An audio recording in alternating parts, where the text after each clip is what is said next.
Good day, sir. My name is Joshua F. Luanson. I will discuss the 4 cycle of refrigeration.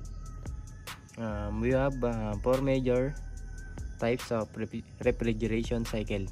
First, we have compressor. The heart of the system, acting as a pump to circulate and pressurize the refrigerant and heat transfer fluid to effectively absorb and release heat. This high pressure gas. Then condenser. Condenser is meaning is a heat exchanger that cool high temperature. This high temperature and high pressure refrigerant vapor removing heat.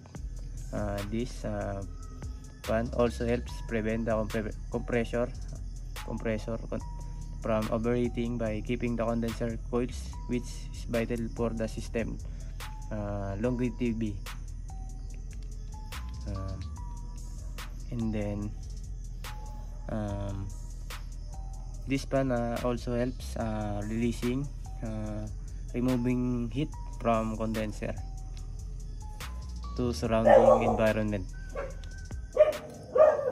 And then high pressure liquid and then expansion valve. The expansion valve precisely meters the amount of liquid refrigerant entering the evaporator from expansion valve to low pressure liquid. And then evaporator, also called cooling coils. They are found in air conditioner and refrigerator, absorbing heat from the air, cool it down. And then evaporator and low pressure gas, and then compressor. This is a repeat of refrigeration cycle. Thank you, sir, for listening.